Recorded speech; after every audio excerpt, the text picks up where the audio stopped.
Hello everyone, I am Prerna Sen. मैं आप सभी का अपने इस YouTube channel chemistry classes by Prerna Sen में आपका बहुत बहुत स्वागत करती हूँ। सबसे पहले तो मैं आप सभी को थैंक्स कहना चाहती हूँ कि आपने मेरे फर्स्ट वीडियो को इतना लाइक, शेयर और सब्सक्राइब किया। आगे भी आप मुझे ऐसे ही सपोर्ट करते रहेंगे। और हमारा जो मेन एम है कि हम जो केमिस्ट्री क्लासेस के जो वीडियोस बना रहे हैं 11th और 12th के, वो उन हर स्टूडेंट्स के पास पहुंचना चाहिए जिन्हें इनकी वाकई में रिक्वायरमेंट है। तो आइए देखते हैं, हमने जो हमारा लास्ट वीडियो बनाया था, लास्ट जो हमने क्लास पढ़ी थी हमारी, उसमें क्या पढ़ा था हमने? Classification of matter. किसी मैटर का क्लासिफिकेशन हम किस तरीके से कर सकते हैं, तो हमने कल किया था क्लासिफिकेशन। दो तरीके से हमने पढ़े थे। एक पढ़ा था हमने फिजिकल क्लासिफिकेशन और एक हमने पढ़ा था केमिकल क्लासिफिकेशन। इनके बाद में हमने जो कंक्लूजन निकाला वो ये था कि हमें वाकई में डिस्कस किस पे करना है? सॉलिड स्टेट टॉपिक पर। सॉलिड स्टेट यानी कि अब अगर सॉलिड की बात करें तो हमें कैसे पता चलेगा कि कोई भी जो मैटर है हमारा वो सॉलिड है? सॉलिड स्टेट का ऐसे पता चलेगा कि हमें बात करनी पड़ेगी सबसे पहले उसकी कैरेक्टरिस्टिक्स की। कैरेक्टरिस्टिक्स कौन कौन सी हो सकती है? हमें लर्न बिल्कुल नहीं करनी है, हमें हर चीज को समझना है, क्योंकि हमें केमिस्ट्री में इंटरेस्ट डेवलप करना है, हमें केमिस्ट्री को समझना है। इस मार्कर की अगर हम बात करें तो ये एक साइज, शेप और वॉल्यूम तीनों क्या होगी इसकी? बिल्कुल फिक्स। यानी अगर हम इस पे प्रेशर लगाते हैं तो हम इसकी साइज को चेंज नहीं कर सकते। वॉल्यूम जो होगा वो उसका फिक्स होगा। देखते हैं आगे। ये होगा इनकम्प्रेसिबल, यानी कि आप इस पे प्रेशर लगा के आप इसको चेंज नहीं कर सकते। फिर इसके बाद में तो इसके टुकड़े ही होंगे, ये ब्रेक ही होगा। इनकम्प्रेसिबल है। कैसा होगा? हार्ड होगा। आगे क्या कहेंगे हम इसके लिए? साइज, इनका वॉल्यूम, इनकी शेप क्या होगी? बिल्कुल फिक्स। तो कुछ जनरल कैरेक्टर्स होते हैं सॉलिड्स के, ये मेन बेसिक है जिनको हम देख के पता लगा सकते हैं कि हमारा कोई भी कंपाउंड है वो कैसा होगा? सॉलिड स्टेट में होगा। अब हम बात करते हैं सॉलिड के क्लासिफिकेशन की।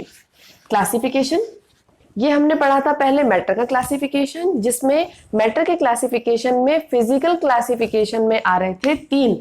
कौन कौन से? Solid, liquid and gas. अब हम बात कर रहे हैं सॉलिड। सॉलिड की क्लासिफिकेशन की अब हम बात कर रहे हैं। यहाँ पर इसे हम कितने टाइप्स में क्लासिफाई कर सकते हैं? यहाँ पर यह हम कर सकते हैं दो तरीके से क्लासिफाई। कौन कौन से? सॉलिड के दो क्लासिफिकेशन होते हैं, एक होता है क्रिस्टल और दूसरा होता है नॉन क्रिस्टल। एक है हमारा क्रिस्टल और दूसरा क्या होगा? Non crystal. तो क्रिस्टल और नॉन क्रिस्टल में बेसिक डिफरेंस क्या होता है? तो देखिए, हम कुछ पॉइंट्स हैं जिनके बारे में हम यहाँ पर डिस्कस करेंगे। एक हम बात करेंगे इनकी ज्योमेट्री, कि क्रिस्टल और नॉन क्रिस्टल में क्या डिफरेंस होता है। एक हम बात करेंगे इनकी क्लीवेज प्रॉपर्टी। क्लीवेज प्रॉपर्टी जो होती है, इनको मतलब ब्रेक हम कर सकते हैं या नहीं कर सकते, या क्या होता है क्लीवेज प्रॉपर्टी। इनकी नेचर क्या होती है वो पढ़ेंगे हम यहाँ पर। ज्योमेट्री हो गया, क्लीवेज प्रॉपर्टी हो गया, नेचर हो गया इनका। ज्योमेट्री, ज्योमेट्री कैसी होती है इनकी? डेफिनेट ज्योमेट्री होती है। डेफिनेट ज्योमेट्री मींस, एग्जांपल अगर हम यहां पे ले डायमंड, डायमंड की ज्योमेट्री कैसी होती है? इसमें एक कार्बन एटम दूसरे चार कार्बन एटम से क्या होता है? सराउंडेड। यानी कि ज्योमेट्री कैसी होगी इनकी? डेफिनेट फिक्स ज्योमेट्री होती है इनकी। अगर हम बात करते हैं नॉन क्रिस्टल की, नॉन क्रिस्टल में अगर हमने कोई एग्जांपल लिया प्लास्टिक, तो प्लास्टिक की क्या ज्योमेट्री है? कोई ज्योमेट्री नहीं है। अगर हम इस मार्कर पे ज्यादा प्रेशर लगाएंगे तो ये अनइवन टुकड़ों में टूट जाएगा, यानी कि इनडेफिनेट। सेकंड पॉइंट है हमारा क्लीवेज प्रॉपर्टी। इनमें होता है शार्प क्लीवेज, इनमें होता है शार्प क्लीवेज, और ये होता है कोई शार्प क्लीवेज नहीं होता, तो इनको हम कह सकते हैं नो शार्प क्लीवेज। यानी कि हम ये कह सकते हैं कि अगर हम इन दोनों को ब्रेक करना शुरू करें तो इजीली कौन ब्रेक हो सकता है? डायमंड। और अगर हम इसको ब्रेक करेंगे तो इसमें कोई शार्प पीक पॉइंट्स हमें नहीं मिलते हैं।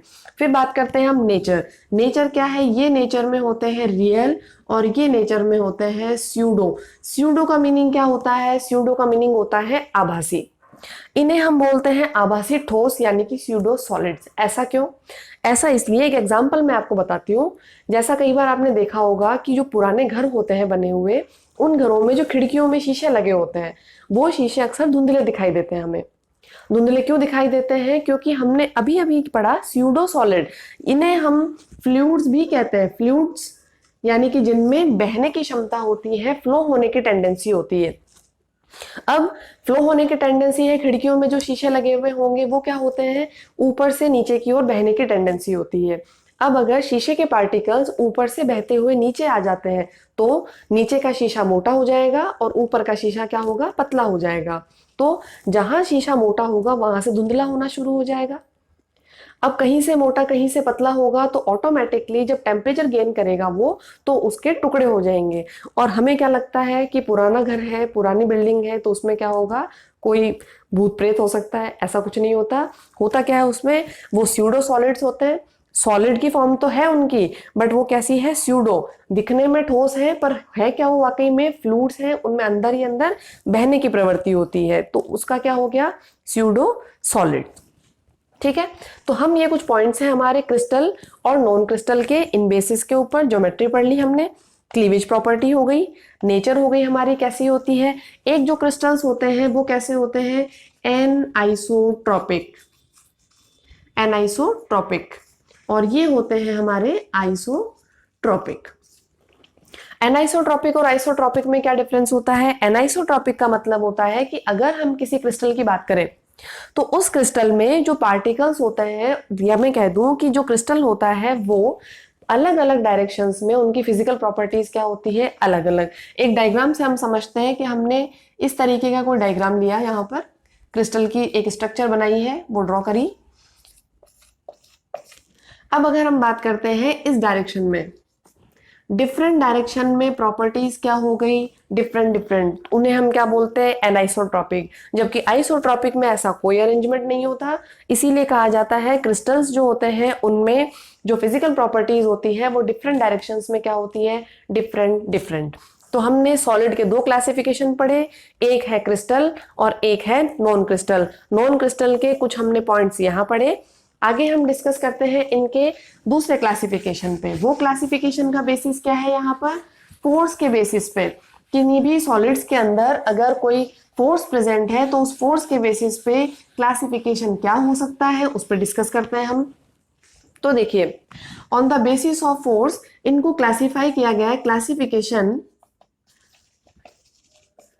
Of solids on the basis of force। ठीक है, क्या है, कितने क्लासिफाई है इनको, मतलब हमने कितने पार्ट्स में क्लासिफाई किया है, 4 पार्ट्स में क्लासिफाई किया है इनको। फर्स्ट पॉइंट क्या है हमारा, मॉलिक्यूलर सॉलिड। सेकंड क्या है हमारा, आयनिक सॉलिड।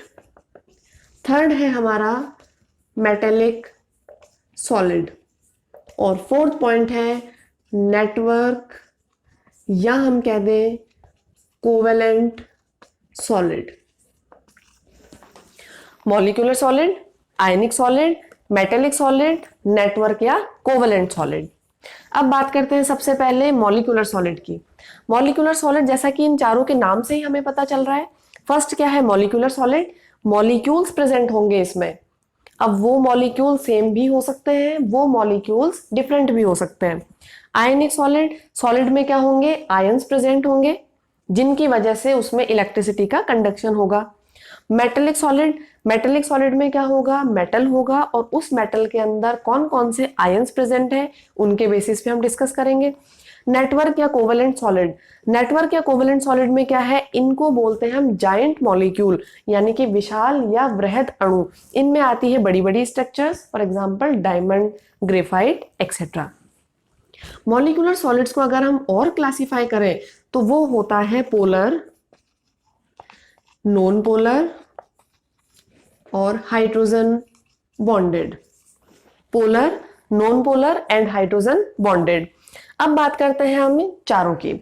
चारों को ज्यादा कुछ नहीं करना है, क्योंकि अगर मैं आपको केवल थ्योरी थ्योरी समझाऊंगी तो उसमें वो तो बुक में भी लिखी हुई है। हमें कुछ यहाँ करना है डिफरेंट। डिफरेंट क्या, अब बात करते हैं सबसे पहले पोलर की। पोलर की अगर हम बात करें तो हम क्या कह सकते हैं कि कोई मॉलिक्यूल ऐसा होगा जिसमें पोल्स प्रेजेंट होंगे, और वो पोल क्या होने चाहिए, वो मॉलिक्यूल क्या होना चाहिए हमारा, सॉलिड। फॉर एग्जाम्पल अगर हम बात करते हैं HCl की बात करते हैं, कोई भी HCl मॉलिक्यूल हमने लिया, पोलर कैसे, हाइड्रोजन पे होता है पॉजिटिव चार्ज और क्लोरीन होता है इलेक्ट्रोनेगेटिव एलिमेंट, तो क्लोरीन पे चार्ज क्या होगा, नेगेटिव। तो मॉलिक्यूलर सॉलिड हो गया। मॉलिक्यूलर सॉलिड में अभी हमने, आप ये सोचेंगे कि HCl वो लिक्विड स्टेट में, हमने स्टेट की बात नहीं की, अभी हम इसको एज ए सॉलिड मानकर यहाँ डिस्कस कर रहे हैं।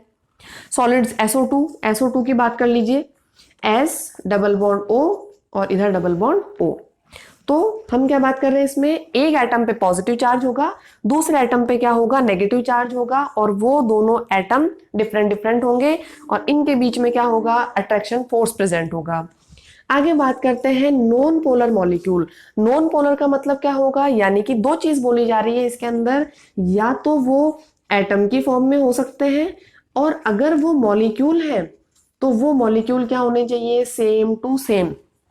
एटम अगर है, फॉर एग्जाम्पल अगर हम बात करते हैं इनर्ट गैसेस की, आर्गन है, हीलियम है, तो वो क्या होंगे यहाँ पर, नॉन पोलर। इनके बीच में कौन सा फोर्स प्रेजेंट होता है, लंडन फोर्स। आगे बोला जा रहा है हमसे मॉलिक्यूल पोलर, नॉन पोलर में या तो वो एटम है तो ये होगा, और मॉलिक्यूल है तो वो same to same, for example H2 Cl2, इस तरीके के एग्जाम्पल, यानी इनमें कोई पोल नहीं है, दोनों सेम टू सेम है, तो ना कोई प्लस होगा ना कोई माइनस होगा। आगे बोला जा रहा है हाइड्रोजन बॉन्डेड। हाइड्रोजन बॉन्डेड में क्या होता है, पूरी पीरियोडिक टेबल के 3 element, fluorine, oxygen and nitrogen, ये तीनों मॉलिक्यूल जब हाइड्रोजन के साथ मिलकर बॉन्डिंग शो करते हैं तो हम उन्हें क्या कहते हैं, hydrogen bonded molecules. Hydrogen bonded molecules, अब हम इसमें एग्जांपल क्या ले सकते हैं, H2O। तो तीनों चीज क्लियर हुई आपको, पोलर, नॉन पोलर और हाइड्रोजन बॉन्डेड। और ये तीनों ही क्या होते हैं, इलेक्ट्रिसिटी के नॉन कंडक्टर्स होते हैं, मतलब इनमें किसी तरीके की कोई इलेक्ट्रिसिटी फ्लो नहीं होती है। आगे हम बात करते हैं यहाँ पर आयनिक सॉलिड्स की। आयनिक सॉलिड्स को हम डायरेक्ट एग्जांपल से लेके शो करें, NaCl। NaCl आयनिक सॉलिड, जब हम इसको, इसमें जब हम इलेक्ट्रिसिटी फ्लो करते हैं तो ये इंसुलेटर होता है, लेकिन फिर भी हम क्या बोलते हैं, NaCl is a conductor of electricity. Why, जब हम इसमें वाटर ऐड करते हैं, H2O का जब हम इसमें एडिशन करते हैं तो ये क्या होता है, Na+ और Cl- में ब्रेक हो जाता है, और due to presence of cation and anion, ये क्या होते हैं, इलेक्ट्रिसिटी के कंडक्टर हो जाते हैं। तो आयनिक सॉलिड का एग्जांपल हमने क्या लिया, सोडियम क्लोराइड, और जब हम इस पे वाटर ऐड करेंगे तो इसकी स्टेट चेंज होगी, मोल्टन स्टेट में आ जाएगा ये, और ये क्या शो करेगा, इलेक्ट्रिसिटी की कंडक्टिविटी। थर्ड पॉइंट है अपना मेटेलिक सॉलिड। मेटेलिक सॉलिड में क्या होता है, हम बोलते हैं कि मेटल पॉजिटिव चार्ज सेंटर में होगा और उसके चारों तरफ क्या होंगे, इलेक्ट्रॉन्स। इस तरीके का अरेंजमेंट होता है मेटेलिक सॉलिड में, पॉजिटिव चार्ज सेंटर में और सराउंडिंग में है इलेक्ट्रॉन प्रेजेंट है इसमें। जैसे ही इसमें इलेक्ट्रिसिटी फ्लो की जाती है तो इनमें क्या होता है, इलेक्ट्रॉन्स में मूवमेंट होना शुरू होता है, और इन्हीं इलेक्ट्रॉन्स की प्रेजेंस से ये क्या होते हैं, इलेक्ट्रिसिटी के कंडक्टर होते हैं। कभी कभी ये कलर भी शो करते हैं, कुछ मेटल्स जो होती हैं वो कलरफुल होती है, क्यों, due to presence of free electrons, colour show करते हैं ये। अब हम बात करते हैं नेटवर्क और कोवलेंट सॉलिड की। नेटवर्क और कोवलेंट सॉलिड की बात करें, नेटवर्क का नाम से ही पता चल रहा है, नेटवर्क का क्या मतलब होता है, जाल जैसे स्ट्रक्चर, जाल जैसे स्ट्रक्चर या जाइंट मॉलिक्यूल। जाइंट मॉलिक्यूल जो बड़े अणु होते हैं, बहुत विशाल अणु होते हैं, उनको बोला जाता है ये। अब हम इनकी बात करते हैं दो एग्जाम्पल लेके, एक हमने एग्जाम्पल लिया डायमंड और एक हमने एग्जाम्पल लिया ग्रेफाइट।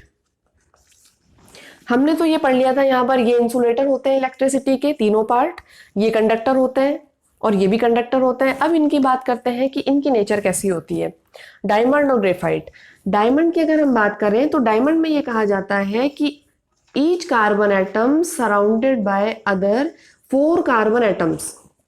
अगर एक कार्बन एटम दूसरे 4 डिफरेंट, या मैं कह दूं दूसरे 4 कार्बन एटम से सराउंडेड है, तो उसमें कोई फ्री इलेक्ट्रॉन प्रेजेंट नहीं होगा।